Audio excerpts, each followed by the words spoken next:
You are listening to WBHM Digital Broadcasting. The best in paranormal talk radio.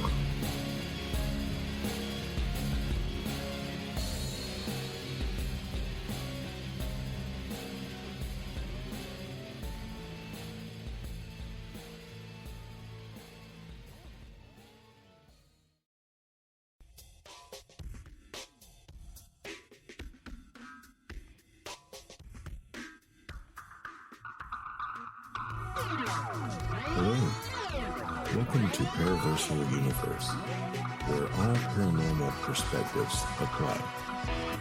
Join paranormal historian and ufologist Kevin Malik and psychic demonologist Jennifer Malik as they navigate us through the different categories of the unknown and the unexplained, including ghosts and haunted places, cryptids and monsters, aliens and UFOs, theology and mythology, metaphysics, forbidden archaeology, urban legends and folklore, conspiracies, crimes, and corruption, with top analysis from the experts of these disciplines. If it's amazing, unusual, or mysterious, if it's bizarre, creepy, and fantastic, if it's unbelievable, paranormal, or supernatural, it's here on Paraversal Universe. Here are your hosts, Kevin and Jennifer.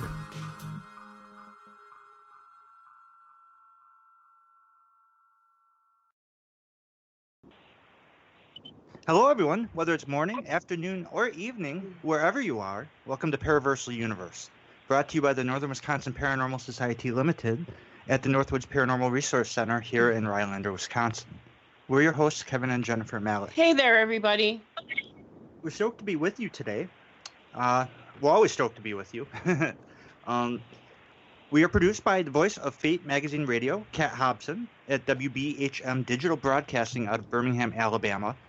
Paraversal Universe is also heard on our affiliate stations WCET 101.7 FM out of Columbia, South Carolina, Columbia Talk, as well as the Rift Radio Network family out of Lakeside, Virginia, and the Amelia Pisano Productions Radio Network out of Toronto, Canada. Welcome one and all. And hello to everybody in the chat room. We look forward to your questions and comments and interaction as always.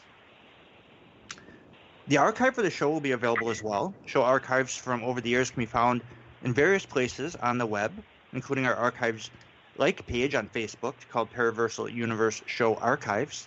Also check out our guest promo page, Paraversal Universe Radio, for what's coming up in the near future. We hope everyone is doing well. We just survived a brutal February here in Wisconsin. Wherever you are in the world and wherever you go, we hope that you fare well. Peace and blessings to everybody. And we have a killer interview coming up. Today we have private investigator Jax Menez Atwell with us. But before we bring him on, as always, let's do our shout-outs. Shout-outs go to those people who share our show banners this week. We always appreciate it greatly, and thank you so much. Who do we have? This week we have Walt Christos, Dots of Christos, Katrina Cooper, Dennis Koch, Jason Bland, Paranormal Soup, Jamie Demelos, JJ Paranormal, Howie Odell, The Rift, Kate Hobson, WBHM, Ray Davies, Amelia Pisano, Lawrence DeMisa, Jean Broida, Lisa Renaga, Sudan, National Cryptid Society, and Lori Kreslaw. All right. Thank you for all the shares, everybody. We really appreciate that. After 5 years of sharing our banners, we have reached all kinds of folks across all over the world. Thank you again. So today we have Mr. Jax Menez Atwell with us. Jax is a private investigator, urban explorer, adventurer, and actor with a passion for the unknown. His most recent show was the History Channel's Missing in Alaska, But now his newest adventure leads him to explore abandoned places around the world. What drives Jax is an inherent passion for the unknown, the unsolved, the bullied, and the lost. Mix that with a hero complex, an absolute love for nature, and being memorized by history, you have our next guest, Jax, who wants to take people with him, one adventure at a time. What does Jax love about abandoned places? Well, let's find that out. Jax, are you with us? How we doing, guys? Good. Welcome back. Thank you for having me. Yeah, it's been so long since we've talked to you. We're both really excited about you coming back. Well, thanks for having me back. Well, although it's been 3 years, you have earned the right to skip our initial question for first-time guests, which is, how did you get into this? We have already asked you that, of course. So let's start where we left off 3 years ago. You had finished a season with Missing in Alaska then, and no one knew if there was going to be another season. Tell us what you've been up to since Missing in Alaska, and we'll go from there. Well, I'm kind of the type of person that just takes the bull by the horns from whatever God provides me and puts in front of me. So, been doing a lot of different things. The biggest thing is, my investigative company's expanded now in several different states. So that has me on the road quite a bit. And that also allows me to, continue my hobbies of adventuring and exploring places, especially abandoned things. And it's kind of opened up a lot of doors. So I've mostly been a lot of business, but also been, started a small production company where we're doing short films. We've got a short film in edit right now. I was involved in a short film where I played a main bad guy, and that short film won an award back in was it November or October, something right around there of last year, for best cinematography. So we're actually reprising that role right now. I'm going to executive produce a prequel to that short film, and kind of how I got my start as the bad guy in that role. So we'll be shooting in Wyoming and Montana this summer. Hopefully have that done this fall. So just little projects like that I've been into, and then just my casework keeps me extremely busy on top of everything else with being a father and to my 4 kids and 3 dogs, and that goes. Right, yeah. Well, Journey with Jax. That was the title of today's episode, and we love it. Yeah. Tell us how that came about. It was kind of a birth with the creator of GCM Media, Trey Goodman. He's a fairly well-known Emmy-winning producer of television and film and documentaries. So we kind of just sat down over coffee, and he has a love of travel and exploring, and obviously I had that, and we just started brainstorming, and then that 2-person meeting became a 10-person meeting with other directors and people in the business, and all of a sudden it just kind of came about. It's been an interesting journey up and down, and I'd say right now, unfortunately it's in a little bit of a down, mostly because I want to have executive control over it and not have, these larger companies, trying to tell me what to do and how to do my show. A lot of that comes down to, Right. Just to give an example, we're producing companies telling you, okay, well, we love what you got, but we need to sex it up. So we're going to bring in this female, ... and, it just, okay, well, it's not what I'm interested in. I do my life, my journey with Jax is my own personal life, whether there's a camera there or not. And so we've been waiting for the right opportunity. We had a big opportunity this time last year, actually, with in New York City with a large production company. And again, they wanted to change so many things that we just decided to, table it and keep it our own. So right now it's in a little bit of a downturn. We've got the first episode filmed, but just not really sure where to go with it. A bunch of other episodes are, partially done, because as you guys know, investigations don't occur overnight or in a couple days. Investigations take longer. So some of these things are already in line and, have the scripts and have everything working. It's just a matter of getting them all finished. Sometimes those investigations aren't completely done. Right, and that's definitely a complete process there, because of all the steps you have to take to get to the point that you need to get your investigations at. Absolutely. And kudos on keeping it real, because you're right. It's easy for larger conglomerates to come in and start calling the shots, so to speak, which again changes, the flavor, it changes a lot of things, and keeping it how you want it keeps it from being commercial. It keeps it from being redundant. Right. It keeps from all of that. Right. It's original. Well, and it's also your own personal integrity. I am a legitimate licensed private investigator. That's my day job. That's what puts food on my table. You start, messing with those things, and you start getting, whether or not you're, out there doing things that people agree with or not, doing all that kind of stuff. It affects business, bottom line. To me, my company does well, and I don't need the accolades and the fame and all that stuff that some people jump at, and as you guys have seen on television with a lot of these paranormal shows, they get pretty eccentric and they add a lot of things to them. There's a lot of things that without just knowing television, how I know it, that I know is not true.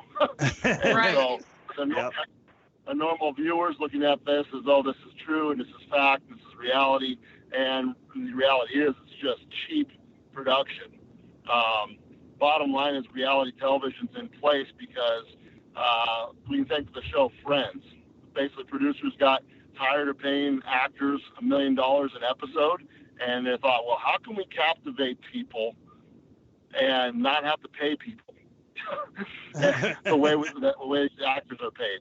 And hence, reality television took off because we all have a voyeuristic, intellect into people's daily lives. Everybody wants to know what other people are doing. And it hit on something, and reality television is what it is, but bottom line is the majority of it is not reality. The majority of it is following a script, no different than me shooting a short film or, a feature-length film or, a television show.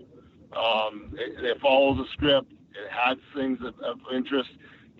If you guys have been involved in any kind of production, the kind of money that's involved in creating anything is a lot. So you're going to tell me during an investigation that these things just happen to randomly happen? Of course, some things do.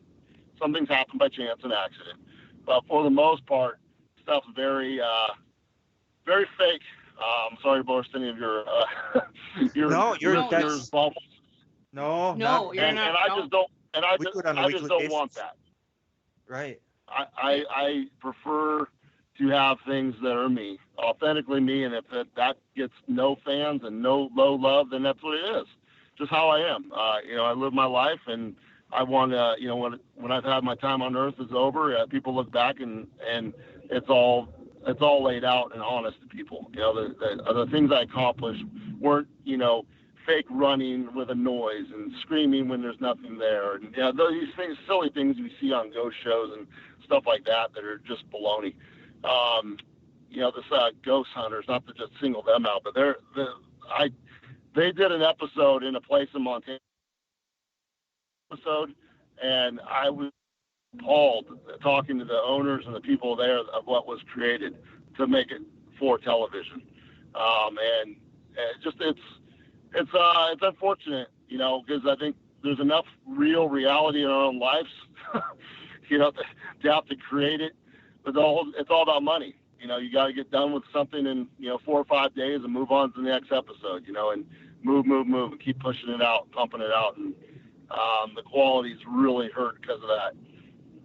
Well, that's like, the same thing with ratings. They do that for ratings, and they go with what's popular for the year. Like one year it's trending if it's a ghost, or it'll be even more trending if it's a demon. And you can tell, and we completely agree with you, when shows are scripted when you watch them, especially if you're into investigating like we are. These things just stick out to us like an elephant in a room, so to speak. Oh, yeah, for sure. And and that was the beauty of YouTube, was that people were able to create content, and still are. I mean, it's demonetized now, and now there's censorship happening and all kinds of things.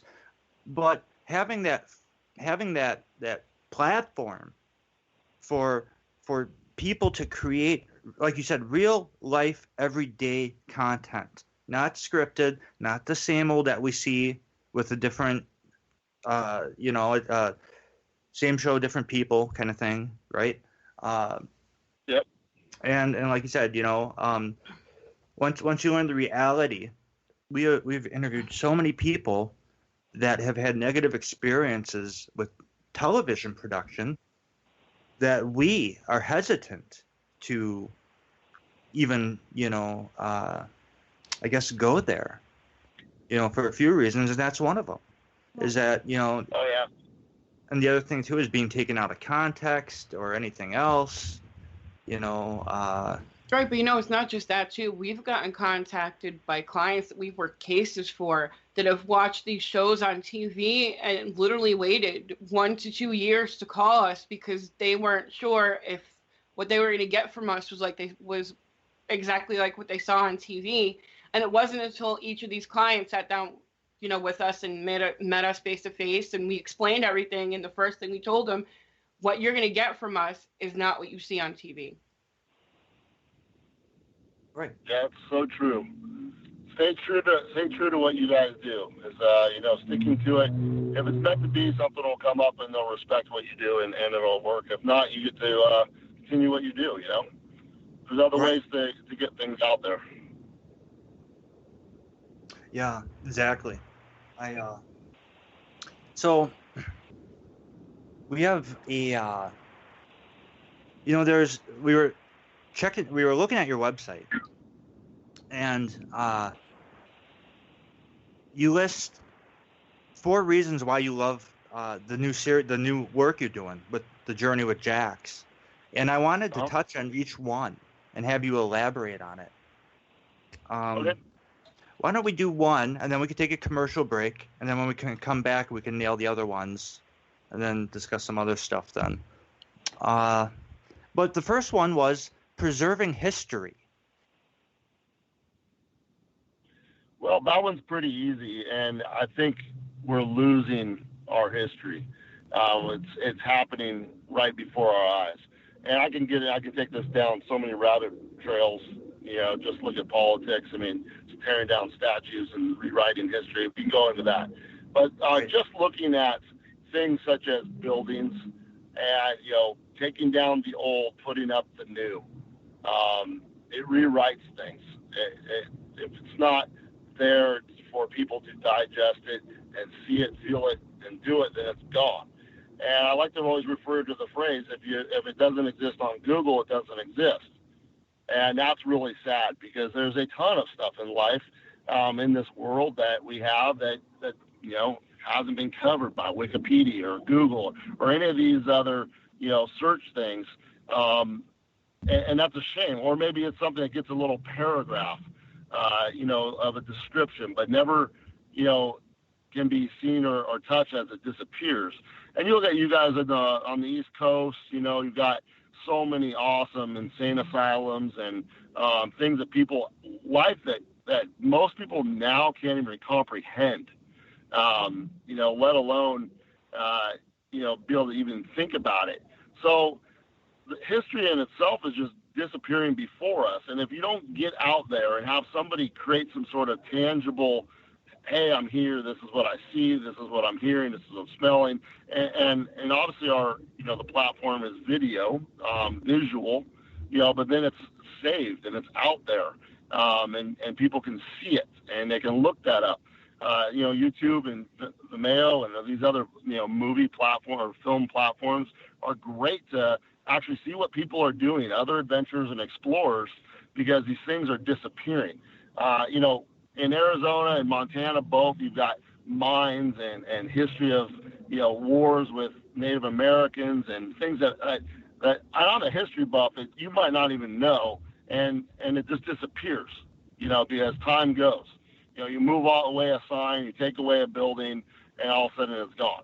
Now let's just take that even further, and you got stuff like cold cases that were never solved, cases that were, potentially never even brought forward. Maybe at the time it was a death that was considered natural, or, there was no sort of cause to believe it was a murder. But what if it was? And what if there's more evidence now, and it's just washed away? Those are the things that I'm talking about with that first statement. Yeah, and we completely agree with you. It's like a good example. You mentioned insane asylums. I love, like, the architecture of, like, the old Kurt Fry buildings alone are just wonderful. Oh, yes, yeah. The history is dark, but at the same time, people should make them into museums where people could go and see the history instead of just tearing them down. Oh, yeah, for sure. And if you don't have history, you don't learn from past mistakes. And we're obviously seeing that right now with some of our politicians that are out further to the left field. History just repeats itself if you don't learn from it. Okay. And with that, it is time for our first commercial break. You are listening to Paraversal Universe. We will be right back with our guest for the next segment. You are listening to WBHM Digital Broadcasting, the best in paranormal talk, only on Paranormal Experience Radio, broadcasting live out of Birmingham, Alabama.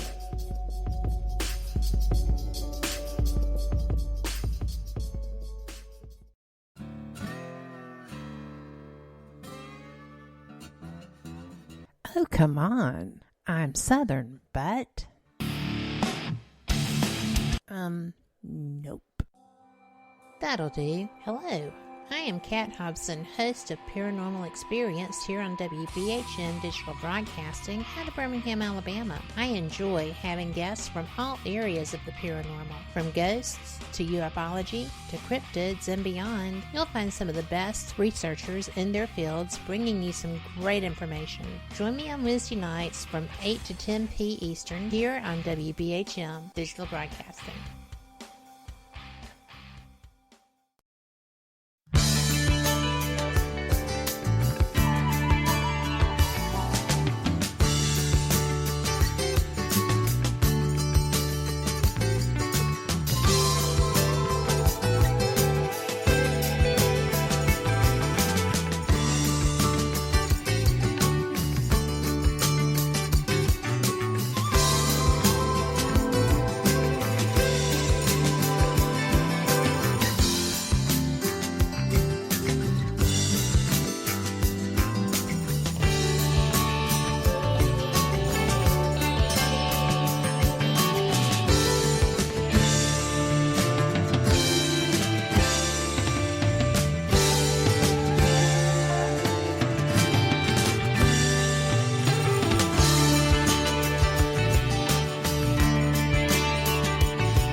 Since 1948, Fate magazine has brought you reports of the strange and unknown, all of them true. Fate Radio is carrying on that tradition, bringing you the unusual, macabre, strange, and bizarre. Join host Kat Hobson, Sunday nights from 8 to 10 p.m. Eastern on WBHM Digital Broadcasting.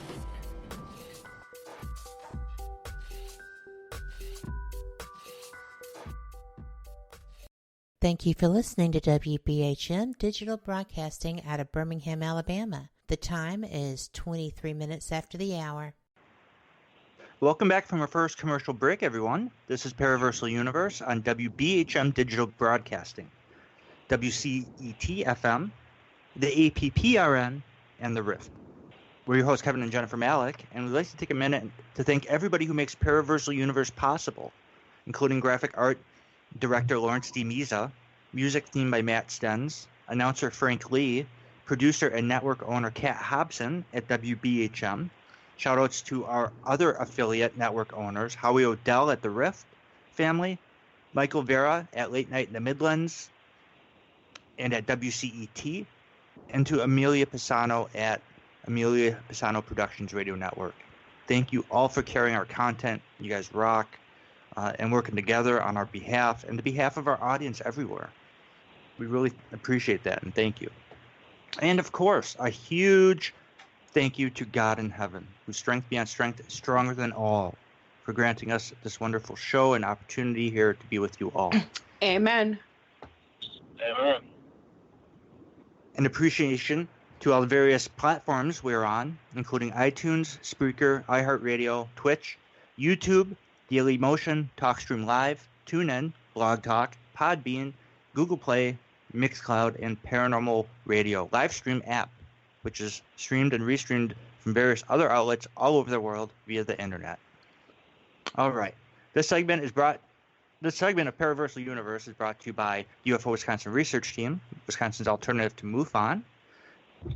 And we are talking to Jax Menez Atwell. Are you still with us, Jax? Yes, sir. Alrighty. So when we were talking about your the work you're doing on your new show,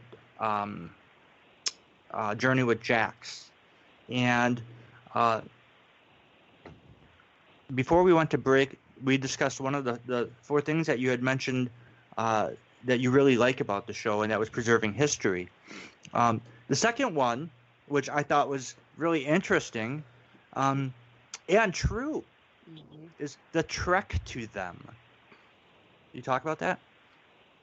Oh yeah, I mean that's your physical portion of getting to something, whether that's a journey using some sort of vehicle or aircraft or literally your own body power to hike to something. And that is a big part of what I love. The journey to get to something, it makes getting to the area that much better. And, nothing better than after, hiking to something, lost or, that's out in the middle of nowhere and, taking that deep breath, getting some water and enjoying the first initial views of an abandoned place or something that's just out bygone and forgotten. To me, that's one of the greatest highs of what I do. That's awesome. And yeah, and when you think about it, and when I think back, when you said that, and I thought about it for a minute, when you watch, people who film and they go to different places, and a lot of it is the travel, getting there, and or getting back, but usually, and a lot of stuff happens in whether it's different countries or there's cultures and customs and just so much. It's cool. It's really cool. It's a very cool part of legend tripping, I think. The third thing was discovering new sites. Can you talk about that? Well, is that the goal of everyone, is to find something new? What new might be something old that's been completely forgotten, which happens. Things that have been buried. I got to experience an old speakeasy in Butte, Montana. That was something that was new to me, although it was very old, that had been buried for a long time. And, but the experiencing new things, new creations, new things that are out there. I mean, it kind of goes with what I was just talking about before, the journey. It's just another part of the high of adventuring and feeling this world out. And then the last thing was the stories they hold.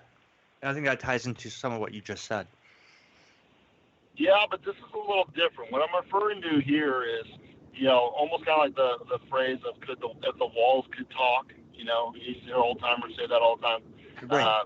If the wall would be a fly on the wall. These walls, these old buildings, they have stories. They've seen crazy things, and that's a little more what I'm referring to. And sometimes these places, hold both unsolved mysteries or untold mysteries. Again, I think we were talking about on the break a little bit of things that just never have come out, that have occurred to people because of the time period it occurred in.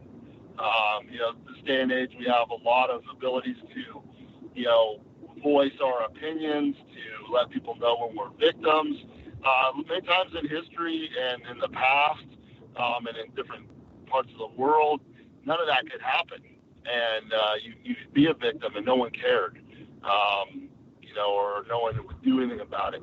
And, those type of things with walls to talk, well, that's part of researching and figuring that stuff out, investigating those things, finding out what, occurred in these places.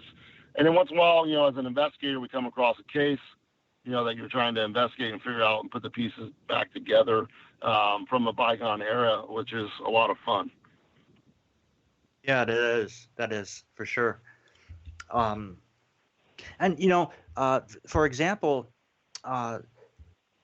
there are a lot of abandoned ghost towns throughout America from the railroad era, when, like in the late 1800s into the early 1900s, like in Wisconsin, for example, there's a ghost town, probably, I want to say just a little over an hour from here.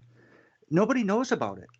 And that's because this town was literally established on a railway, the first railway to come through, which, like, I think it was, 30 years later, they came through, a different railway came through, and they reestablished a new set of tracks, and they pulled up the old set.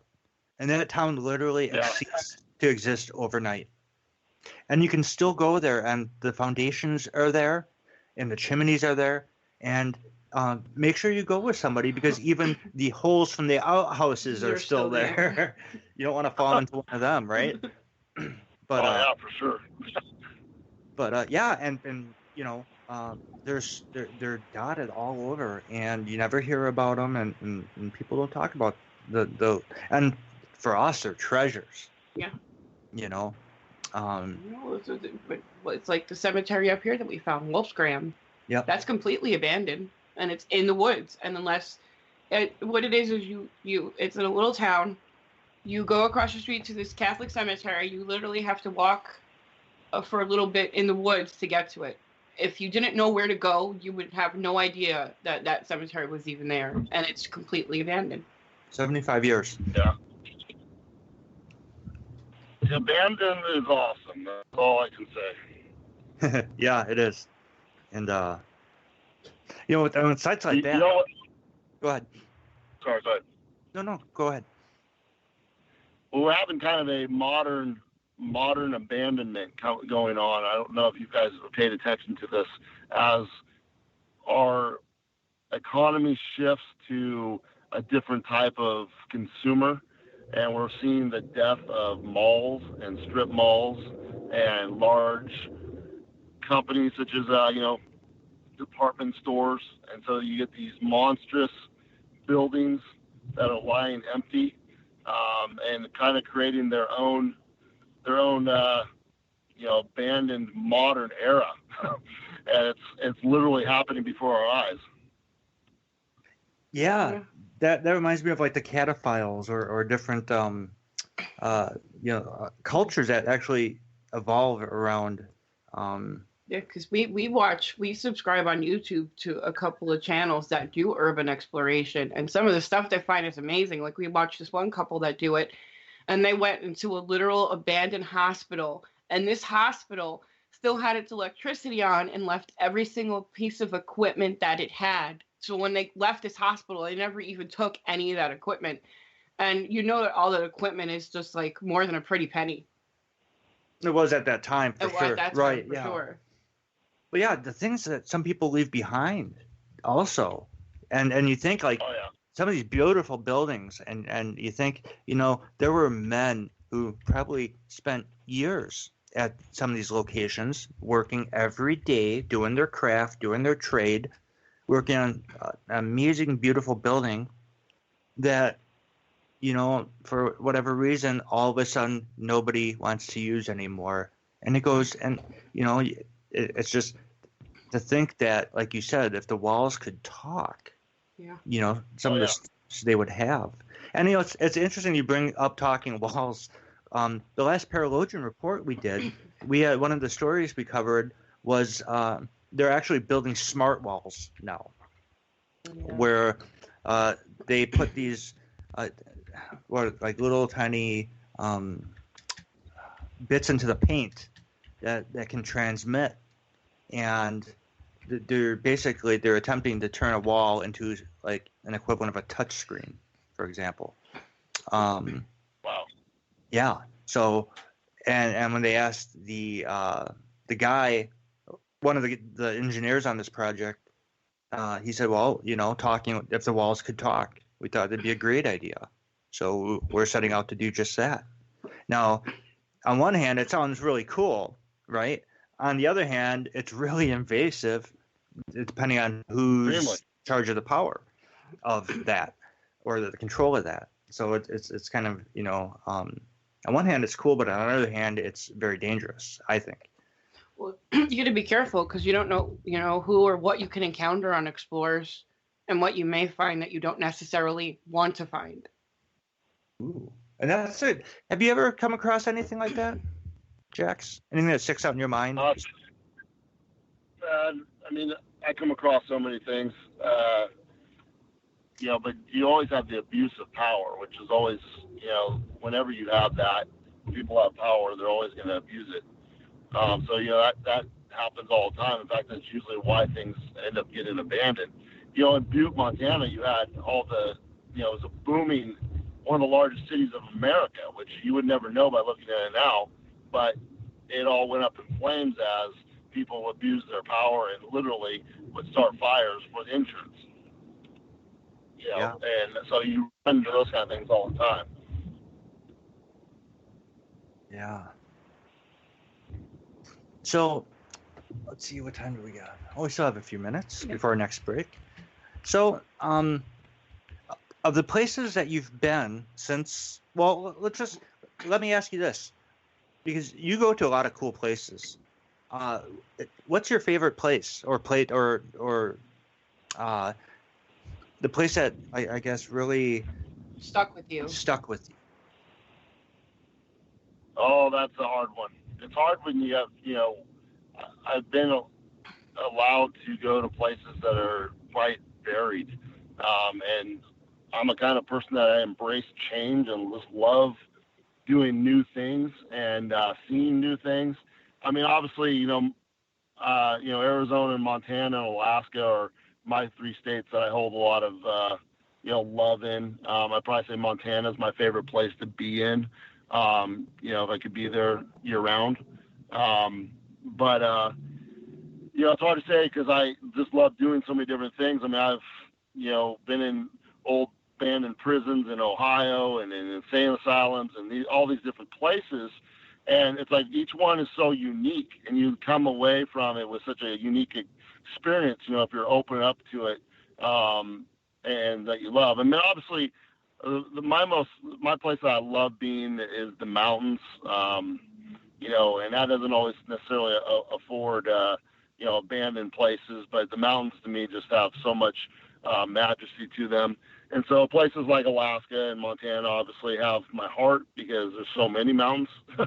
I go out to upstate New York quite frequently due to family being out there, and it's just nice and flat. It's really green, but as you start looking at the horizon, I miss those mountains because they say it's almost like those are speaking too. They're large pieces in our sky, but mountains are alive and well with their water and elements that are inside of them. And just a big part of me is just enjoying nature and being up on a mountain. And there's quite a few things you come across in mountains that are very strange too. Old encampments and mines and all kinds of stuff like that that can be a lot of fun. So that's definitely where I like going the most. But I just enjoy going to do new things. I mean, I get called all the time. Hey, you want to come to this state and go do this with me? I'll hop on a plane and go do it with you if I can. And it's just to experience something new. That's cool. So I guess ultimately I'd say my answer is probably just anything new. Right. Well, that's a good answer. That is a very good answer. And I know it's a tough question. If someone would ask me that same question, I would struggle with it too. Like there's so many places and different things stick out at different times. But with as far as the mountains, that's majestic. Yeah. And the biggest mountains I've ever seen, and I guess I don't know if you'd even call them mountains, would be Tennessee and the Black Hills. Because I've never been west of the Mississippi, and I've never been east of Cleveland. So, but when I see pictures or video of like the Rockies or the Himalayas or the Andes, it's just amazing. And trying to put myself in that spot on, like when I look at a picture or a video and think how awesome it is, Oh yeah. It makes you feel like in your place in the world too. I think sometimes when you're roaming around the city, and you're just this part of this big machine, and maybe even feel like, it gives you a little too much, you're too much, you think you're too big in your own self. But when you get on top of a mountain by yourself, you realize what a speck you are in this world. How tiny and insignificant ultimately you are in the scheme of things. Where I think sometimes living in the city, you get, just too big for our own britches, and we don't know quite what to do with it. And then you get out in nature and you realize, wow, okay, time to humble yourself. Okay, everybody, and with that, it is time for our next commercial break. You are listening to Paraversal Universe. We will be right back with our guest for the next segment. You are listening to WBHM Digital Broadcasting, Birmingham, Alabama.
Thank you for listening to WBHM Digital Broadcasting out of Birmingham, Alabama. The time is 45 minutes after the hour. Welcome back from our second break. This is Paraversal Universe on WBHM Digital Broadcasting. Also heard on WCET 101.7 FM, Emilio Pisano Productions, and the Rift Radio Network family. We're your hosts, Kevin and Jennifer Malik. Before we get back to the show, we want to tell you all that we are on Twitter and as the NWPS and MeWe as Paraversal Universe. Our like and group pages on Facebook are under various headings as well. Having said that, check out our Society's Like page on Facebook, the Northern Wisconsin Paranormal Society Limited, as well as Jennifer's like page, Jennifer Malik, Psychic Demonologist. Leave a like if you like what you see, and we always appreciate it. And there are some Facebook group pages on. We also want you to we'd like to turn you on to the Ultimate Conspiracies group page is one, and the Lake Monstrosities group page is another. That one's for Aquatic Mysteries and Wonders. Feel free to join them both. We'd love to see you there. Each network mentioned also has a group and like page on Facebook as well. This segment is brought to you by the book Trail of the Sasquatch, A Shaman's Journey by cryptozoologist and Iroquois shaman Don Young, who's also a member of the NWPS. Check out his Facebook group pages, Kindred Force and Indigenous Americas. And any comments for the show can be addressed in the live free chat room. Let's get back to the show. This is Paraversal Universe, and we were talking to private investigator Jax Menez Atwell from Journey with Jax and formerly Missing in Alaska. Are you still with us, Jax? Yes, sir. You know, even though they aren't filming any episodes of Missing in Alaska anymore, because the show is so huge, you will always forever be associated with it. Do you think there will ever be new episodes, and do you still chat with Ken and Tommy? Oh yeah, well, Ken and I especially. Ken and I stay in a lot of contact, and Tommy also. It was definitely a brotherhood, bonded. When you do those type of things that were once in a lifetime experiences, and you're doing them with somebody, you exchange a piece of yourselves with that person. Right. You know what I mean? So, Missing in Alaska, it was doing things that most people would dream of doing. Just one thing that we did in a lifetime, and we were doing them every day. For me, it was just amazing to see a place I had grown up in, and have family up there in Alaska, and be able to see it from a different angle.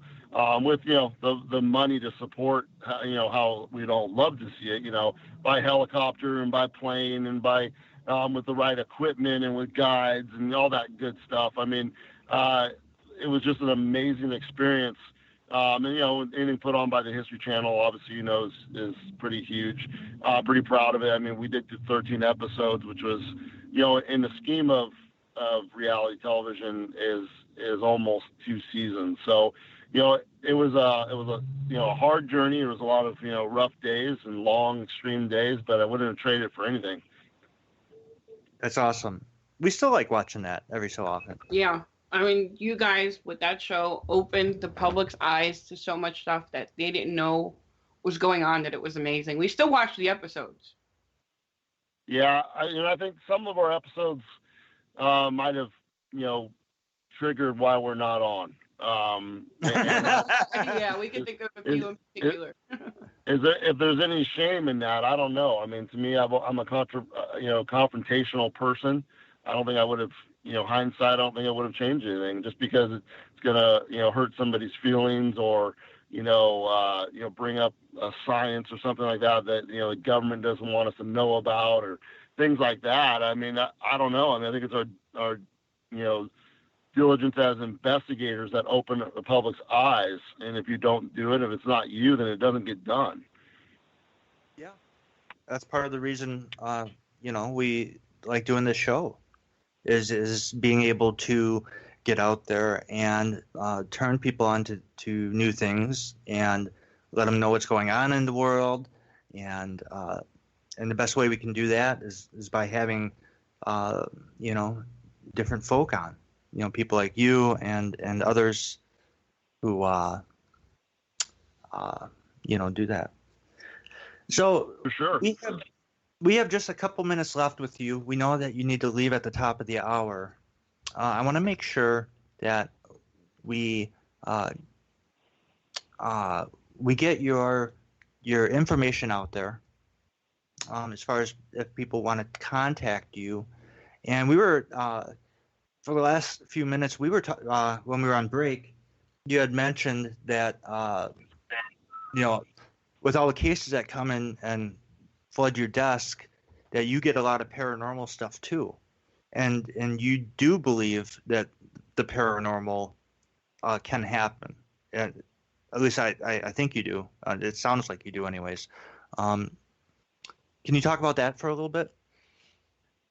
Oh yeah, I mean, I get quite a bit of, you know, everything runs through my business, Atwell Investigations, you know, and I get every type of call, and our company handles everything, you know, from the extreme to your what people would, you know, consider PIs to do, your infidelities and stuff like that. And before I was on this radio with you guys, I was on a phone call with a major forensic case. You know, it probably has some political and spy stuff involved. You know, so, you know, I run the full gamut. And so back to the paranormal stuff, I mean, those come. I mean, people, you know, a lot of other investigators that, you know, just do domestic work or insurance work or those kind of investigative functions, they usually, you know, slam the phone down on these type of cases. I don't. I'll give them a listening ear, and I'll hear people out. And I don't necessarily take all of them, because in this day and age with mental health and stuff like that and medications, trust me, there's some pretty wacky stuff I get. And obviously I got to be careful with, you know, where my time, where my time and money and investigations go. But, you know, we do get the paranormal type of cases. You know, I've got a long-standing one right now here in Arizona, where I'm at right now, that, you know, this lady's got voices that she's hearing in her house, and I can't disprove it. There's definitely stuff going on in this house, and it's very strange. You know, it's a continued thing, and it kind of goes in spurts for her. You know, so it's just when she's got a problem, I come over there and I try to capture as much evidence for her as I can. We've recently added a military grade piece of equipment that does infrared. FLIR is the brand. I'm not sure if you guys have heard of it, but this is the same you know, type of instrument that would be on, you know, the team leader's headset, you know, on the ground as infantry. It's not available to the public, but I ended up doing a case for them and was able to get my hands on it. And trust me, it's an amazing piece of equipment for the paranormal. Nice. It sees a lot of things that I've never been able to see, even on other FLIRs. I mean, I had in Missing Alaska, we had 3 different FLIRs, and I've had several different for my investigative company, and nothing's performed like this. And the other good part about it is it also records, you know, which is one of the biggest problems with infrared detection, is a lot of the devices don't record, or if they do record, you can't zoom or move around, or it completely distorts it. So whatever your setting was at, your distance that you're viewing it at, usually is not what you want it to be at, and then it records and it doesn't show. So this allows the freedom of movement of the lenses while recording and not distorting. So it's been an amazing piece of equipment to use in the paranormal. I've actually even had a couple of, you know, shows contact me knowing that I have it, seeing if I want to be on their show, and that type of thing. Because it's an amazing piece of equipment. And as you guys know, infrared equipment with the paranormal, it's one thing I lean on heavily. I'm not a big voice box person. I do use audio recordings and stuff, but I think with as much stuff as we have in the air, a lot of that stuff can be distorted and be wrongfully recorded, as, you know, maybe what you're looking at and dealing with. Now, there are people that disagree with me. That's fine. I don't dismiss it. It's just got to be a piece of the investigation. But I really enjoy using the infrared. I think with the paranormal and even demonic and angelic type investigations, there are clear indicators around our human signatures that you can identify. And so, again, it's just a tool and it's just a piece. It's all about putting it all together in a totality of the picture, and that's how you're supposed to do your investigations. I see so many investigators get hung up on a tool that they use or a piece of equipment and the evidence that came off of just one thing. Yeah. And, if you look at even like a criminal case, you can't convict somebody off of just one thing. You know what I mean? It's a totality of circumstantial and other pieces of evidence that create a conviction. Well, an investigation into the paranormal is no different, and you can't just rely on one thing. If you do, I think that's when you get misled and can look, pretty silly. Wise words, everyone. Right. Because that's true. I mean, for us, as a historian, triple validation. Yeah. I mean, that's like for me, triple validation is gold. Now, anytime we use an array of stuff, and I know what you're talking about. I can't tell you how many times I've seen videos where all they use is a wonder box. It's like, or they're not trying to back up anything or get any other readings or collaborate evidence. Hey, we just picked up something on this. Let's see if we can, let's check the temperature. Let's check the ultraviolet. Let's check the pressure. Whatever we got to check. To try to put something together so we can say what we got here, which is anomalous and we can't explain, is also backed up by something else, which is anomalous and unexplained. That's when it starts to, be more convincing and whatever. Well, but everybody talks about physical equipment. You're forgetting one of the most major pieces of equipment that you can ever use, your body. Oh yeah, yep. For sure. There's times, in my investigations, both paranormal and my normal investigations, such as a criminal case, I see these a lot in major cases, such as people that have hidden a death or a murder, that type of thing. That's a major, what I call it, a burden. It's literally a physical burden that is upon them, and it's something that if you're in tune with yourself in your own senses, you can really pick up on those things, and that can set you on the right path right away. Yeah. Alrighty.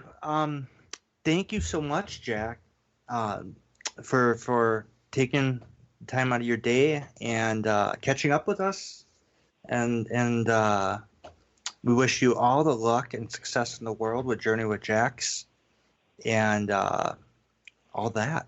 Yeah, thank you for coming on. It was again, like before, it was a good time having you on, and we were so grateful and thankful that you were able to come back. Can you share your contact information with everybody, please? Oh yeah, easiest way, to find me is my name, Jax Menez Atwell, but several websites of interest: atwellinvestigations.com, myjourneywithjax.com, and jaxmenezatwell.com. Obviously on all the big social medias, Facebook, and Instagram, and Twitter, under the same name. And what else? If you guys are YouTubers, check out my award-winning short film, The Survivors, the short film. We've got, I think, close to 200,000 views so far. It's pretty crazy for a short that we made out of $600 and a lot of sweat and labor. So check that out. We'll be reprising that soon. And let's see what else. I've got an IMDb account, Jax Menez Atwell also. If you guys want to check out what films I've been in and what I've got on the burners right now. Excellent. Awesome. Definitely everybody out there, if you get a chance, check out all the links that were mentioned. Yeah, absolutely. You guys are awesome. Appreciate you having me on. Joe, thank you for coming on. And again, good luck with your investigations. Of course. We'll talk to you guys soon. Okay. Bye-bye. Bye. Well, there he goes, everyone. So when we come back, we are going to switch gears and do the Paralogian report. for a little while. There's some interesting stuff we want to share with you and all that. So you are listening to Paraversal Universe. Stay with us, and we will be right back for the next hour after this break. NPR podcasts are now available on every platform. Check out all our shows at npr.org/podcasts. That's npr.org/podcasts. Live from NPR News in Washington, I'm Lori London. The Trump administration is keeping up the pressure on Venezuelan President Nicolas Maduro to cede power. NPR's Michelle Kellerman tells us the U.S. is imposing more sanctions and revoking the visas of officials close to the embattled leader. The latest sanctions target security officials who helped Nicolas Maduro block U.S. assistance. U.S. envoy Elliot Abrams says the State Department is also revoking visas for dozens of Maduro's supporters and their family members. We continue to look at close associates of Maduro, who, with their families, have visas to the United States. This is an ongoing process. The U.S. backs National Assembly President Juan Guaido and is urging more countries to recognize him as interim president. Abrams says he's concerned about Guaido's ability to return to Venezuela from his current trip through the region. Michelle Kellerman, NPR News, the State Department. The ride-hailing service Lyft has released its financial details about the company as it prepares to begin selling its stock to the public. NPR's Camille Dominowski reports. As part of Lyft's IPO, some shares will be made available for purchase by drivers, and Lyft is also offering its most prolific drivers a one-time cash bonus as high as $10,000. The new documents reveal Lyft has more than 10 million active riders, and revenue increased sixfold over the last 3 years. The company says it sees significantly more growth in its future. However, Lyft is not making a profit. In fact, it's losing money year after year, and the company acknowledges it faces intense competition, most notably from its larger rival Uber. Uber is also preparing to go public, but it hasn't yet filed the paperwork that Lyft just submitted. Camila Dominowski, NPR News. Israel's Attorney General says he's preparing to indict Prime Minister Benjamin Netanyahu on corruption charges. NPR's Daniel Estrin explains the accusations. He's accused in 3 separate cases. The Attorney General has put out very detailed allegations.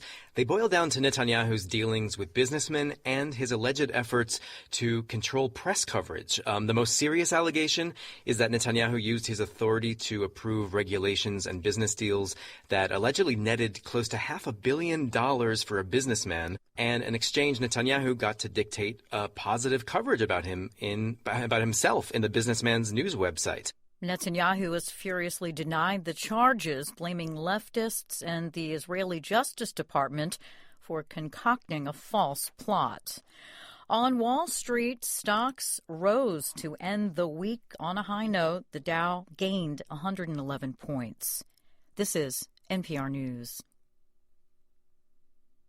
The man who has overseen the creation of some of HBO's biggest hits is stepping down after nearly 30 years. As NPR's Andrew Limbong reports, CEO Richard Plepler's resignation comes just months after the telecom giant AT&T merged with Time Warner. Bring me his head. Game of Thrones, Girls, True Detective, just some of the hit shows HBO put out after Richard Plepler became co-president in 2007. In a letter to HBO staff, Plepler wrote that leaving HBO was trusting his instincts and, quote, "I can move on to the next chapter of my life, knowing that the best team in the industry remains here to carry on our continued progress and success." His departure comes at a pivotal time for HBO. It's expected to face legal issues over the big Michael Jackson documentary airing this weekend. It's been less than a year since AT&T became the channel's new owner, and it's facing more competition from streaming services, Netflix, Hulu, and Amazon. Andrew Limbong, NPR News.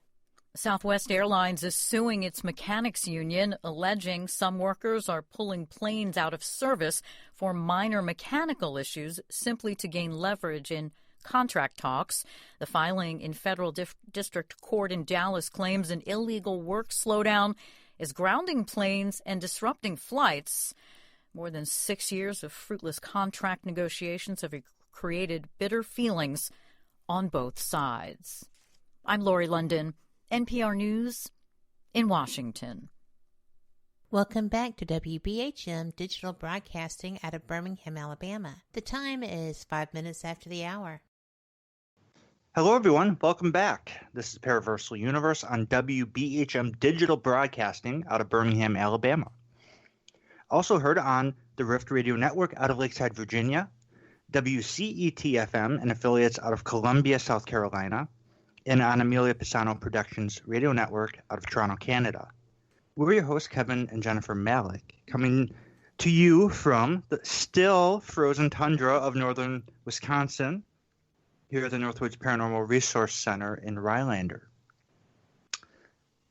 You can always enjoy excellent fringe talk radio information about the paranormal, supernatural, esoteric, and Fortean topics on our network and affiliate platform websites. Not only our show, but many other good shows about different facets of the unknown and unexplained. Much to listen to and much to enjoy.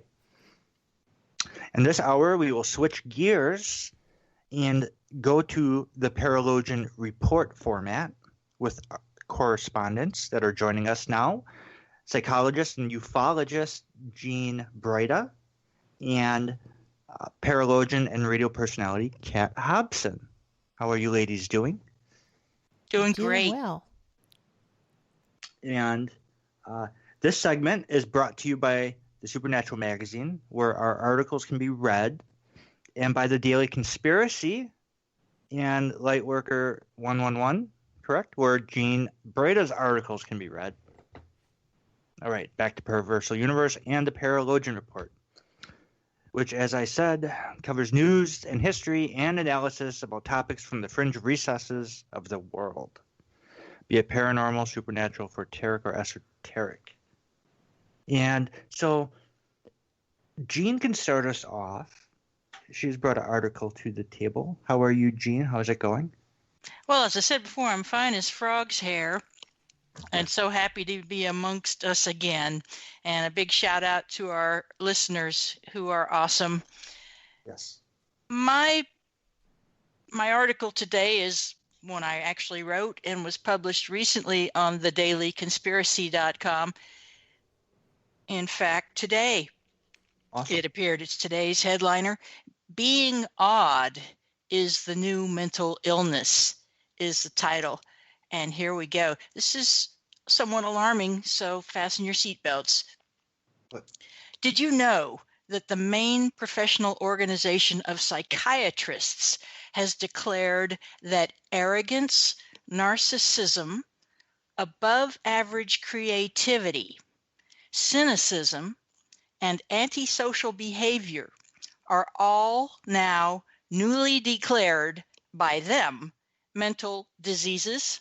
The American Psychiatric Association, APA, has taken upon itself the task of classifying mental disorders. Their Diagnostic and Statistical Manual of Mental Disorders, DSM, is the standard for the medical profession and, quote, is used or relied upon by clinicians, researchers, psychiatric drug regulation agencies, health insurance companies, pharmaceutical companies, the legal system, and policymakers, unquote. One big problem with classifying personality traits as mental illness is that the person's legal status changes dramatically. Civil privileges, such as driving, can be restricted or revoked. Someone diagnosed with a behavior might well be forced into a treatment institution with no right to check out without the official approval of others. The prospect of having to prove you're not crazy after a medical categorization is not a pleasant one. A highly talented artist might create great work that expressed a satiric point of view or one contrary to the official government narrative. Under the new mental illness system, such a person has a disease. Think about that for a minute. Now add to the list of arrogant, narcissistic, unusually creative, cynical, and antisocial mental misfits, a brand new made-up disease that will surely threaten many outspoken victims' freedoms. You've got to hand it to the shrinks who came up with this insidious mental illness. Oops, there I go, being all cynical again. Judge for yourself. Oppositional defiant disorder, or ODD, ODD, is, quote, ongoing pattern of disobedient, hostile, and defiant behavior, unquote. Symptoms that you are in an odd way include questioning authority. My bracketed comment, are they serious? Number 2, negativity. Ditto. Defiance, my comments. Ditto, ditto. Argumentativeness and being easily annoyed. My comment, triple ditto. The DSM, that manual of standards, medical standards for diagnosis, spells out how many of the disease symptoms must be present as identified by the APA-approved diagnosing doctor to make a positive diagnosis of a mental illness.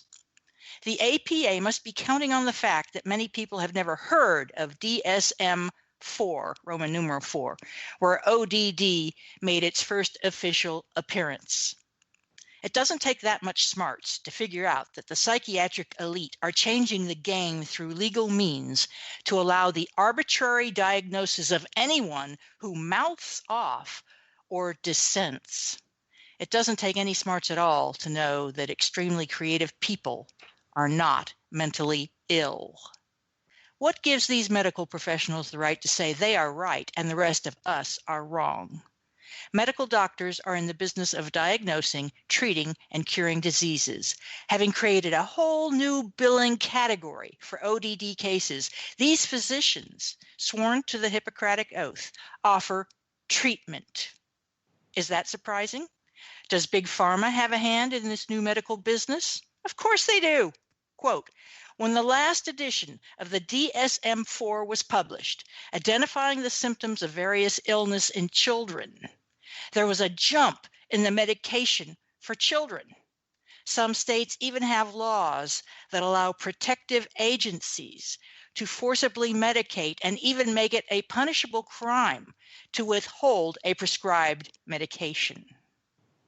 And now there's an even newer version of this thing, DSM-5. It's called the Psychiatrist Bible. I'm skipping here a little bit for the sake of the brevity of our show. But published in May 2013, version 5, new and improved, continues, quote, determining insurance benefits and disability. So this is defining the legal insurance category of disability and those payouts. It affects the availability of special education and social services and is a staple in court proceedings. So one guy dissented, one psychiatrist employed at the National Institute of Mental Health wrote that he had questions basically about this approach and that he would like to see other factors like genetic markers and biometrics and other things factored in when diagnosing mental illness. And his organization, in collusion with the APA, forced him to retract in writing 2 weeks later. It took him 2 weeks to jump on this guy and get him to do a 180, in his opinion. So that same guy's name's Incel was probably pink-slipped after this incident, but not before he could contribute this complete assurance that no one need question the authority of the APA or its DMS, because the National Institute of Mental Health, quote, has not changed its position on DSM-5. And In the past 50 years, the DSM has gone from listing 130 to 374 mental illnesses. That means they invented 244 new diseases in half a century. And that also means there are hundreds more billing codes available to doctors' offices as new revenue streams. A majority of these new mental illnesses afflict children. How many students do you know who take drugs prescribed by a shrink on the recommendation of a school psychologist who is not a medical doctor?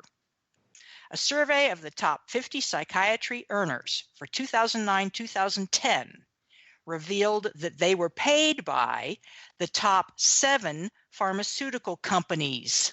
Are you concerned yet? Speak up now or forever hold your peace. Of course, if you do, you display one of the symptoms of ODD. Are you concerned now? What do you guys think? Wow, just wow. I'll tell you what, I'm not really surprised anymore that Big Pharma wants to make money, and so does the whole medical industry. So that means when you talk to spiritually gifted people like ourselves and indigos, and we're all just mental. And well, indigos often are considered to have the oppositional defiance disorder. Oh, right, and I agree with that. But I guess my point I'm trying to make is I'm not really surprised at the attempts of just the elites and everybody wanting to dumb down society and keep all of us docile. Here's a perfect way for them to try and do it. I don't agree with it because those are qualities that each person has that makes each person different. It doesn't make you odd as far as, their definition should be considered. I'm not surprised. Well, what we're speaking of here isn't oddity of behavior. What we're speaking of is the oppositional defiance disorder, which is termed odd. And so, fortunately for me, just being odd isn't going to get me put on a mental health list, maybe for right now. But to have the behaviors associated, with the oppositional defiance. And Jean, your article is correct. That is generally a child diagnosis. And the medication given is for the, docility in the classroom. Because heavens forbid that a child should be having freedom of thought. And I know that often there's a lot of difference in the two. But that's really a good article. Well, thank you so much. But you speak as if you know, Kat. I do. Do you have some direct experience with these medications given to children? Yes. Tell us a little more if you can. Well, I can't go very far because it wasn't my child. Mm-hmm. But can you? I mean, these drugs. Am I right that a school psychologist makes an assessment and passes it on to a doctor, a psychiatrist is a medical doctor. It's a pediatrician in this case, but a medical doctor of some kind who has the ability to actually write a drug prescription. Is that or correct? Even a nurse practitioner, for that matter? Well, this is not something that's done lightly, and it's not just some individual at the school that decides to write this kid up. This is basically a child who has a history of disruption in the classroom, a child who has a history of violent outbreaks when told they can't do something. That's what the oppositional defiance is. They do not take direction, and they can become violent. So at that point, they're spending time in detention, or they're spending time in a special education facility within the school structure. And if it continues, then they do get a referral. They are trying to, make the environment safe for the majority of children. What kind of referral? A referral to the school counselors. And then the school counselors will speak with the parents, and often the children's physicians become involved. So do these drugs make the children zombies? No. Or sheep? But they do make them easier to control is a very dangerous term. There's all levels of control. It's like medication for attention deficit disorder. Does that make them zombies? No, Is that but a it made-up helps them control disease? their minds. It's methamphetamines. It is Some people wonder amphetamines, but they work if- different on those children than they. I have ADD. Some people wonder if unmedicated. ADD is a made-up disease as well. No, it is not. No, at least, or maybe over-applied. I've even thought so Over-applied. about schizophrenia. Why don't we continue this discussion after our next commercial break? Oh, okay. That time. So you are listening that was to Paraversal Universe, and we will Thank be you, right Pat. back with our guest for the next segment. You are listening to WBHM Digital Broadcasting, the best in paranormal talk only on Paranormal Experience Radio. Broadcasting live out of Birmingham, Alabama.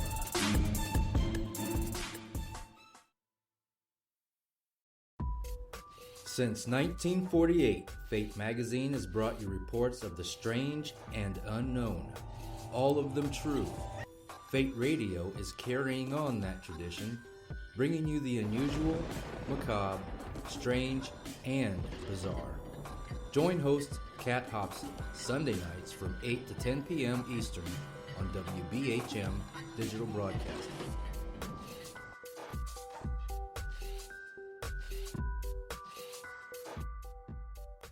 Son of a... Hey, son. Mother... Son, what are you doing? Hey, Mom. I'm getting ready to listen to Periscope Uncensored. By expanding your vocabulary. Well, it is uncensored. Son, the uncensored part of Periscope Uncensored is Jax and I getting down to brass tacks with all aspects of the paranormal. There's no fluff on our show. So, no off-color commentary? I didn't say that. Awesome! Son? I just hit my head. Oh boy, I'll go get you an ice pack. Catch Periscope Uncensored Thursday nights at 9 p.m. Eastern, only on WBHM Digital Broadcasting. You are listening to WBHM Digital Broadcasting. The best in paranormal talk radio.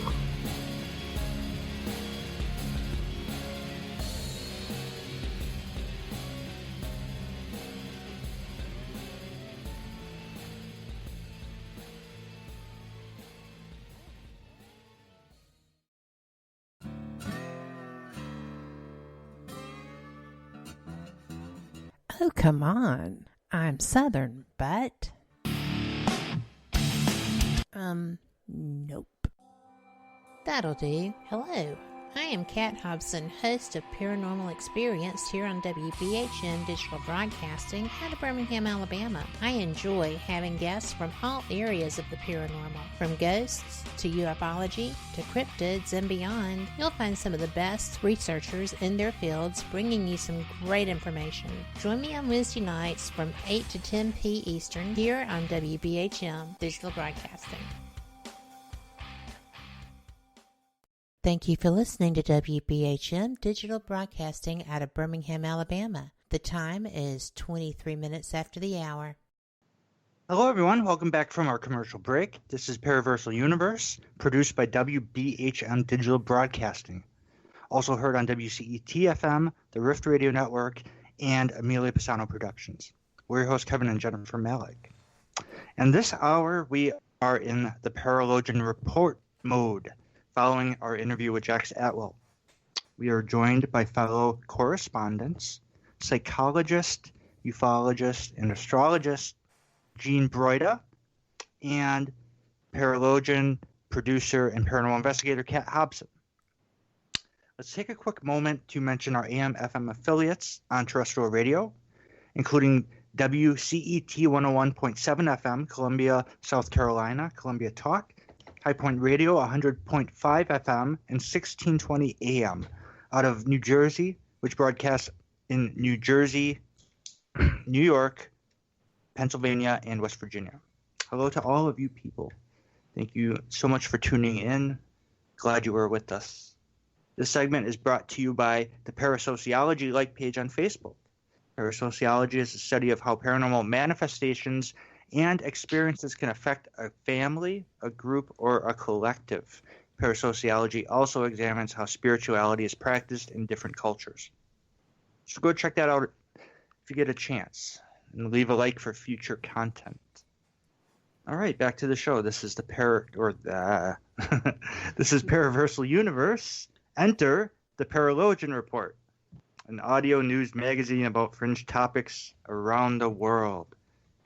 And I didn't get my I didn't share my opinion when we went off, and that's that I think it is a control a move to control people.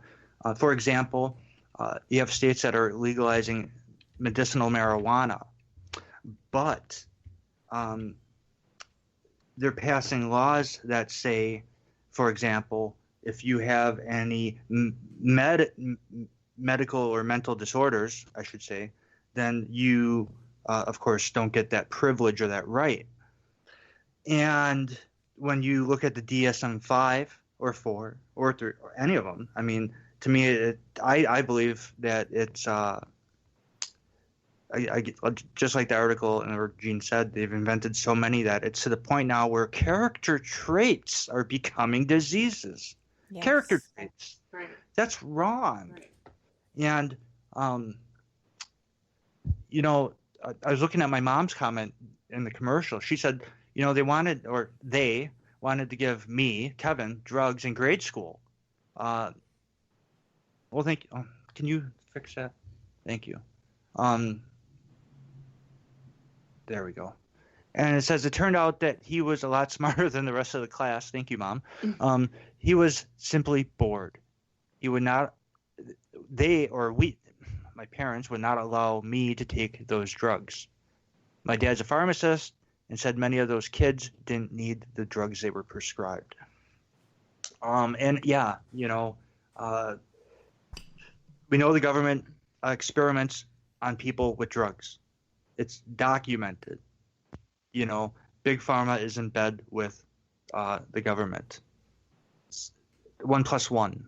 I mean, so without everyone's, you know, it's so easy to go see a nurse practitioner or a doctor and get a script for basically amphetamines or anything else just by saying a few things. You know, they don't. I think there should be other science along to collaborate that, just like we do investigations. We were just talking about that the first hour with Jax. Before you determine anything, you need much evidence. You can't just pick at one little thing and say, whoa! So that's my little rant. I'll leave it at that. So coming up next is Kat Hobson has brought some content to the table. Well, I have, and thank you, Kevin. I appreciate your opinion and your speaking about that. Thank you. I had a son that I fought the world about the ADD medication for. So, I'm not saying it doesn't. Well, yeah, no, I'm not saying it doesn't help certain people, and I'm not saying there isn't cause for that. I just think it's overprescribed at this point because there are kickbacks and benefits for doctors and so many other reasons that it's But just, you know, I think we all agree that, I mean, there are times when, you know, and like there are disorders out there. Yes. But we, you know, when we start. But my problem with ODD, just to wrap it up, this acting out disorder, which is, according to Kat, and I have no reason to doubt it, mostly diagnosed in children. But when you apply the same filter, the same criteria to adults, Pablo Picasso, Albert Einstein, Stephen Hawking, these are the kind of people who would fit the definition of this mental disease and all of its consequences and implications, insurance categorizations, court proceedings, court classifications. This is not trivial. It's very important, and I never heard of it until I just chanced upon someone else's social media post. And here I find that people I know are very familiar with cases of children who maybe this disease does apply to. Well, it's generally picked up in small children because they are so reactive. But it is an interesting topic, and like I said, it was a good article. I enjoyed it. Yeah, and that's just one pause. And that's why I like the Paralogian report, because you get more than one perspective. Yeah. You know, and you know, and that means it's balanced better. So what do you have, Kat? Well, I am a paranormal investigator, and this article caught my eye. This is from quickanddirtytips.com. It's a fairly interesting site, but the article that I'm going to share today is 6 possible scientific reasons for ghosts. And this is by Sabrina Stierwall, PhD, with Everyday Einstein.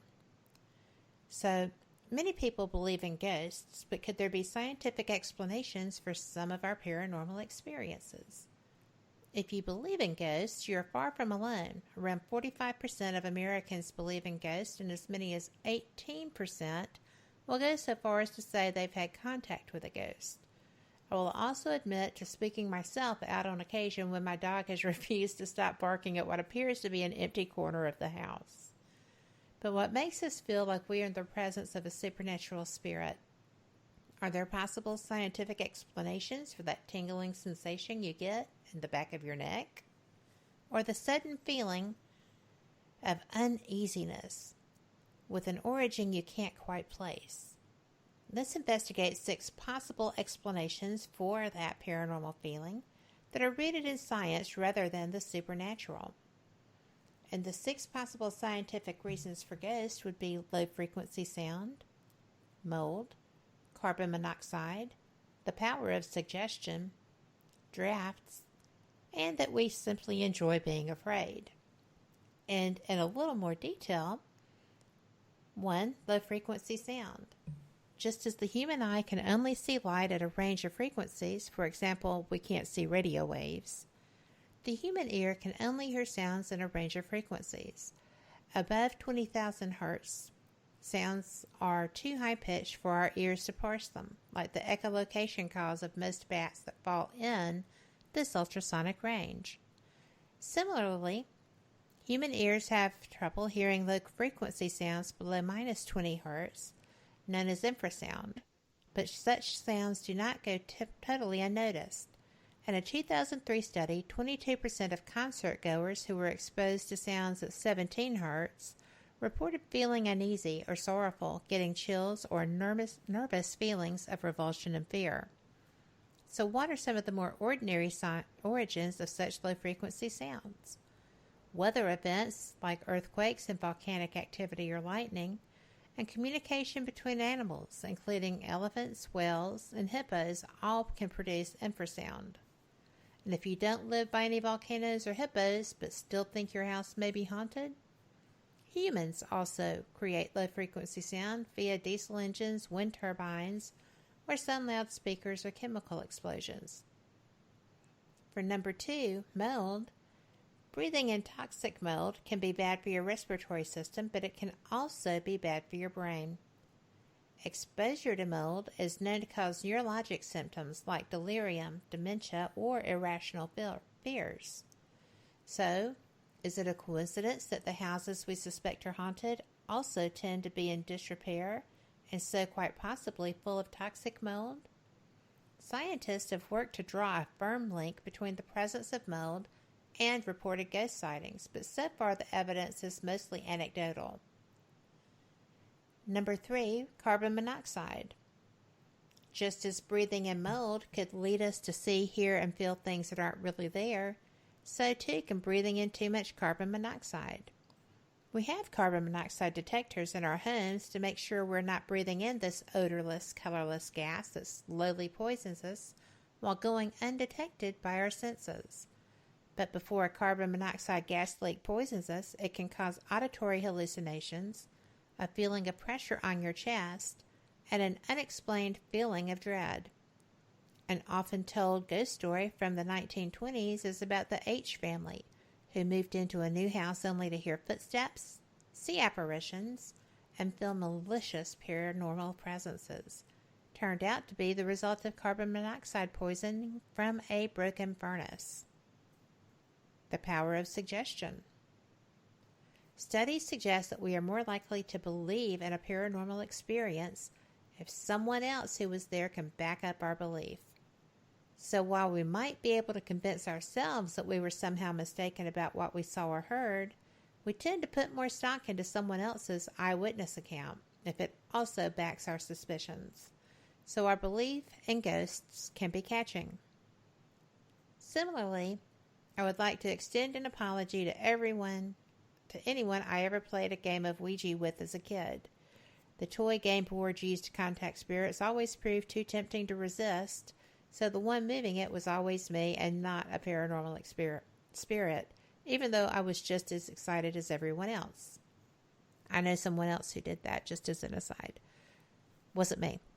Number 5, drafts. As the days get hotter and air conditioning becomes more and more expensive, I rely more on opening windows to cool my home.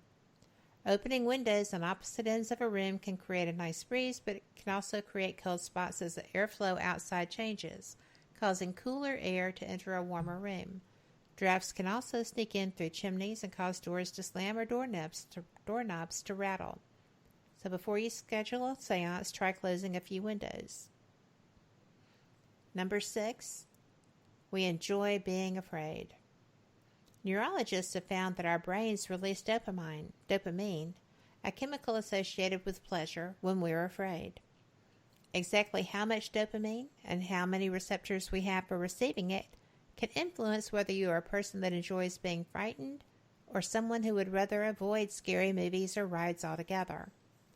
So, for some, letting our imaginations run wild with the possibilities of cohabiting with ghosts, although scary, may also produce a bonus euphoric high.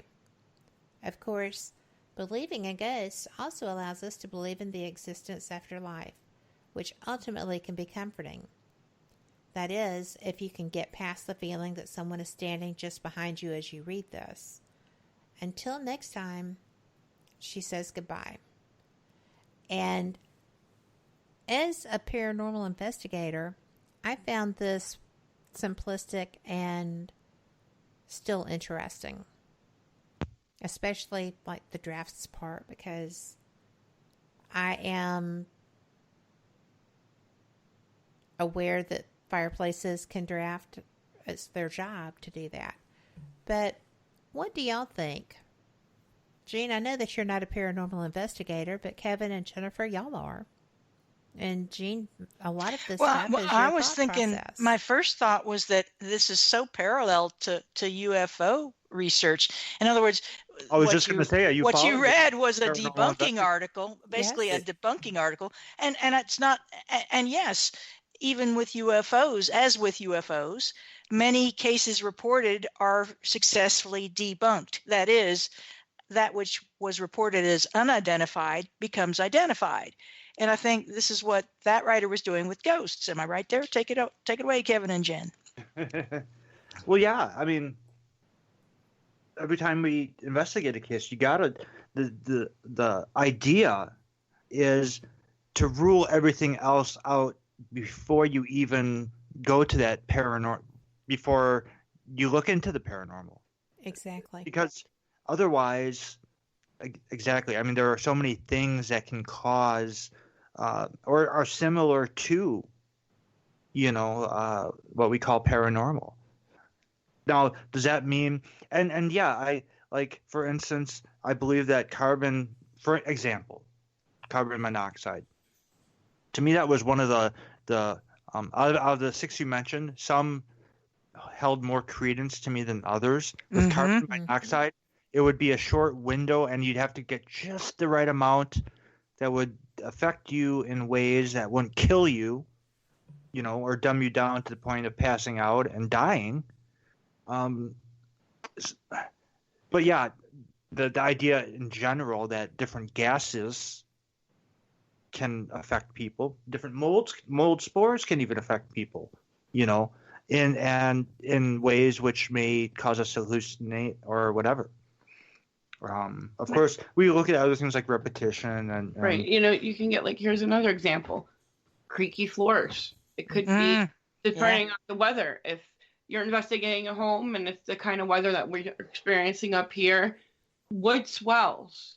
So there's an example of what people can mistake for phantom footsteps on wood when it's really wood creaking. Yes. What we got right now is, and this has happened a couple times this week, someone's pounding on my house, and it's like, no, the ice is cracking. Yeah. Okay, because we have so much ice buildup right now. When the ice is melting and it cracks, you're bam on the house. Whoa. Because, but people That's a think little freaky. Yeah. The phantom draft could be attributed to something wrong with the window fixture. Flickering lights, shortage in the circuit system, or shorted light bulbs. I mean, there's so much. There's actually a book, and I can't remember her name. We have it in the library somewhere. It's literally called "Is Your House Haunted?" And she goes through the motions of the whole entire book, and she explains this stuff to you, and she breaks it down so you know the difference between what your experience was actually natural phenomena versus paranormal phenomena. You're right. I'm no expert, but it seems to me if you walk into the kitchen and all the furniture is piled on top of the table, like I've seen in some of these movies, that would make me think that you are in some mischief on the part of the children in the house or other people. I would say, yeah, that's something notable. I'd make a note. Keep an eye on that. I would say, but in terms of a curtain fluttering, oh, come on, give me a break. Exactly, especially with closed air heating and cooling. Imagine a child reading this article, right, or a teenager. I've been hanging out on a social media watch party page on Facebook, which is a lot of youthful viewers of horror films, horror genre, which I've never looked at before. And you talk about this sense of fear, group fear, building on itself and building from others, getting all psyched up about ghosts. Some of these films are about ghosts, and some of them are not good, but some of them are very good. And some of the stuff they're showing, I have to think, is based on reports and accounts. You could make this stuff up, and a lot of it's creepy deepy, as I call it clinically, and some of it I think really can't be debunked. Anyone who has half a brain should be able to tell the difference between a spiritual presence and a draft, I would think. It's like Jennifer was saying when you were talking with Jax, Jen, when your best tool is you. Yeah. Yeah, you are your body and your senses is your best piece of equipment, because if you walk into a home or a business place, if something's there, you will pick up on that before your equipment will. Yes. And can I point out that it's break time? Yes, it is. Yes. So you are listening to Paraversal Universe. We will be right back with our guests for the next segment.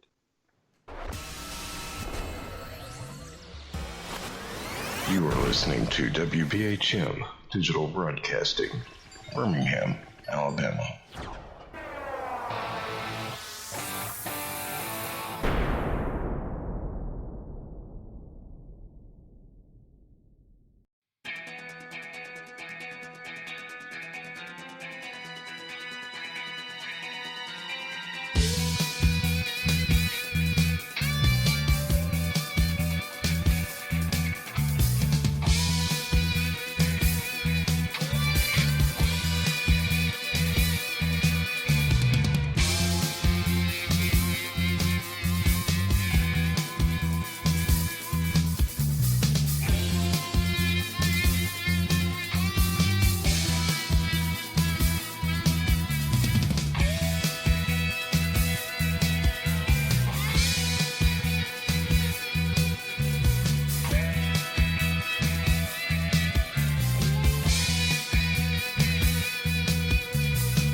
Thank you for listening to WBHM Digital Broadcasting out of Birmingham, Alabama. The time is 45 minutes after the hour.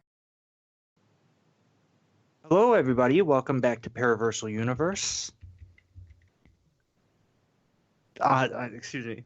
Okay. Welcome back to Paraversal Universe on WBHM Digital Broadcasting. Also heard on WCET 101.7 FM terrestrially, as well as the Rift Radio Network family and the EPPRN on Blog Talk. We're your hosts, Kevin and Jennifer Malik. We're glad you are with us, as always. Sorry about that. Something distracted me for a second. Anyways, we want to tell everyone that starting this weekend, and we were going to start this last weekend, but we had to postpone it a week. But we're going to offer the T-shirt for the logo and painting for Lake Monstrosities for purchase. Half the proceeds will go to charity and the specific cause to help 8-year-old Daniel D. Miza, who suffers from Dravet syndrome and seizures on a regular basis. The other half of the proceeds will go to making more shirts to continue the endeavor. This is the son of our graphic art director, Lawrence D. Miza, the same little boy who painted our logo picture for Lake Monstrosities that we use to this very day. Lake Monstrosities is a group on Facebook dedicated to aquatic mysteries and wonders. This is the most excellent way to give back to the Miza family for all their friendship, artwork, and graphic art they provide every week and for the show. And of course, Lake Monstrosities, like I said, the largest social media group outlet dedicated to aquatic mysteries and wonders. So look for those shirts coming soon here. It's a great group, great artwork, great T-shirt, and most importantly, a good cause, a great cause. So, yeah, look for that. This segment is brought to you by the 5-star Reader Choice Award-winning epic fantasy trilogy Helm by Robert L. Malik. All right, back to the show. This is Paraversal Universe, and we are in the Paralogian report mode. And who's next? I am. Okay. So what I have is from LasVegasNow.com. Looks like Channel 8. And this is by George Knapp and Matt Adams. February 26, 2019.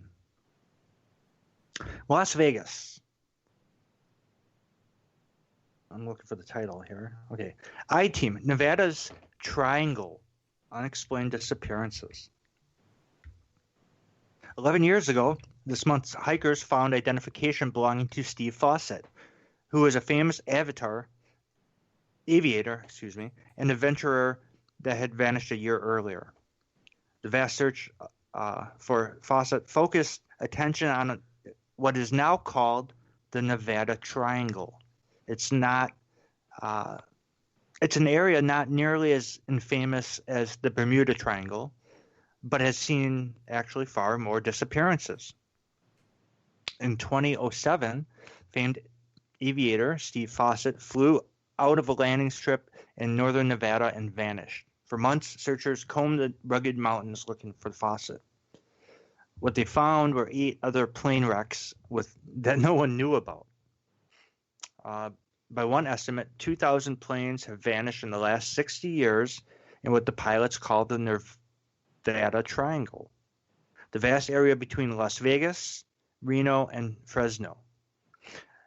That averages out to about 3 planes per month, far more than even disappear in the Bermuda Triangle that we know of. Scientists have determined that strong winds from the Pacific create a powerful downdraft when they cross the Sierra, strong enough to slam small planes into the ground. But many of the aircraft have gone missing weren't small at all. A B-24 bomber and other military craft among them. The Nevada Triangle, a graveyard for planes. Powerful winds and treacherous weather are major factors in why so many planes crash or vanish in what's called the Nevada Triangle. But it's far more than just planes that disappear. It's also people. 10 strange facts about the Nevada Triangle.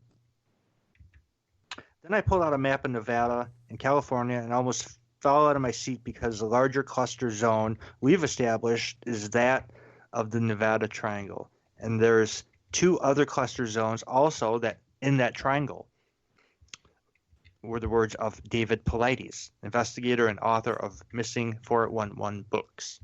For 9 years, the former police officer turned author David Paulides has scoured through about 20,000 missing person files based on very specific criteria. He whittled them down to about 1,200 seemingly inexplicable mysteries, people who vanish under unusual circumstances.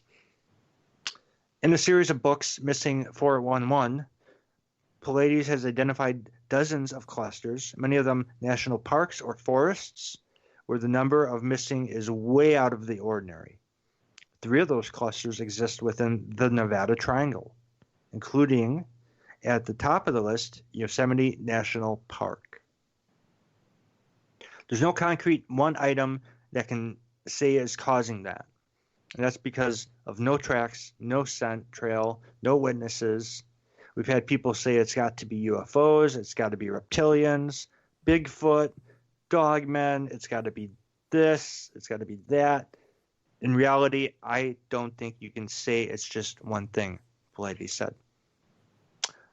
Often the missing vanishes into thin air while others, hikers, let me say that again. Often the missing vanishes into thin air while with other hikers.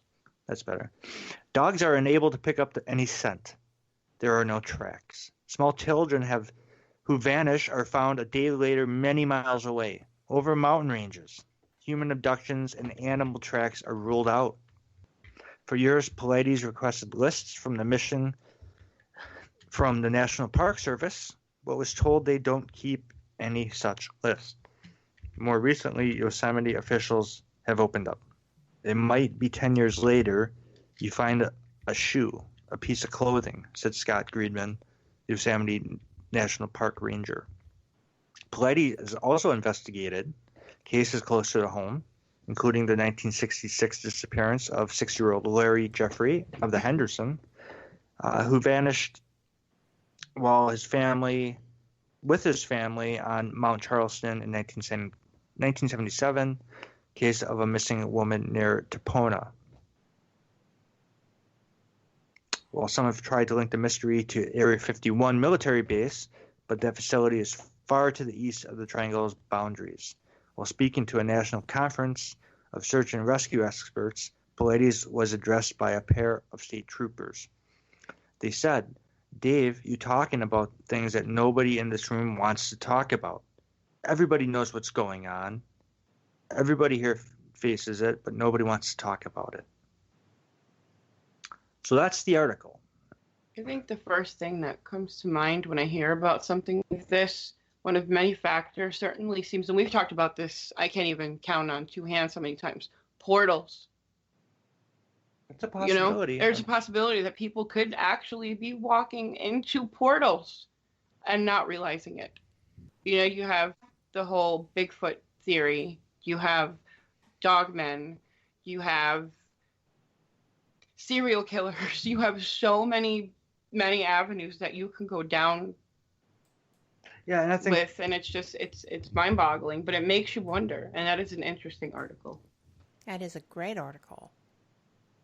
And I think that I think it's a little of everything. Because he's looked at David Paulides, for example, and I'm sure others at this point have looked at these cases, and if they're like, we're not finding anything that can rule everything else out, and we can say it's this. And that tells me that there are variations of what's going on. So it may be like, it could be a plethora of things. Right. Including bizarre things, bizarre abductions for various reasons. So, Jean? What was weird about Paulides' research was that these disappearing people were disappearing from the perimeters of national parks, the edges, the boundary between parkland and non-parkland. He got chummy with National Forest Service employees who rotate as part of their service. They rotate around parks every few years.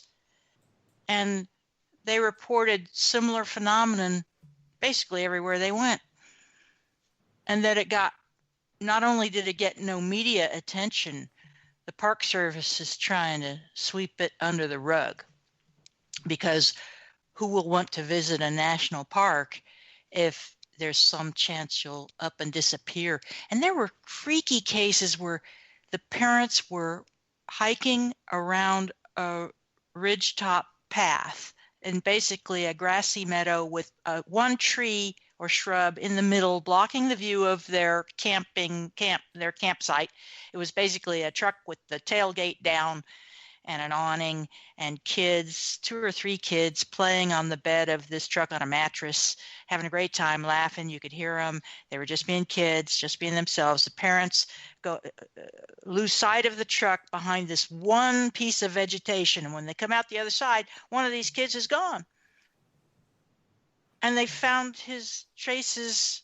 I believe it was one of those cases where he was found at a much higher altitude. His body was found at a much higher altitude. And in many of these cases, the victims are missing their shoes.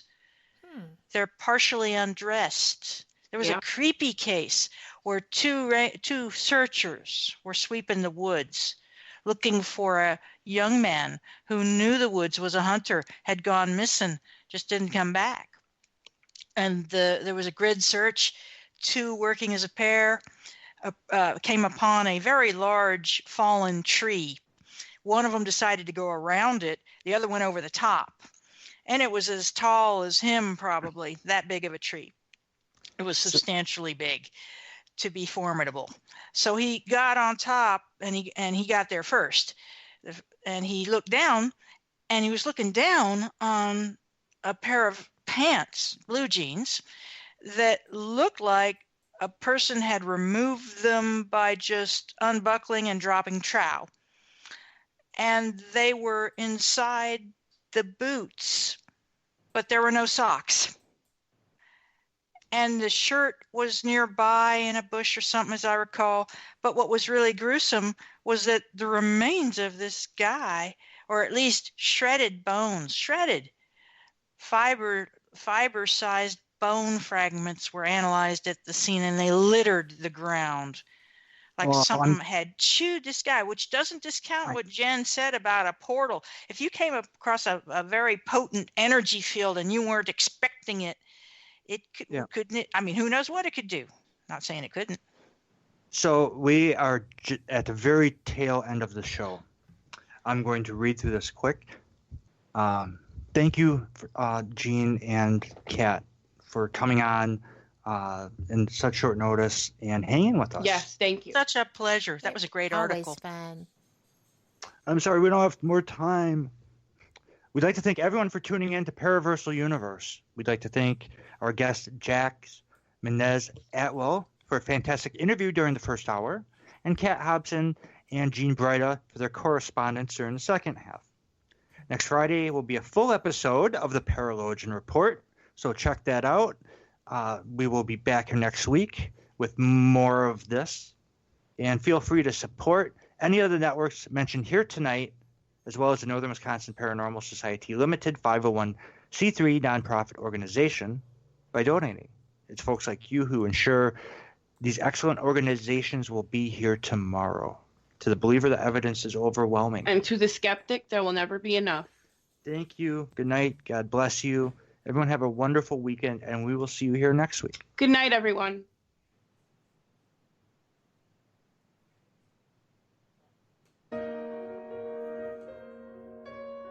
You are listening to WBHM Digital Broadcasting. The best in paranormal talk radio.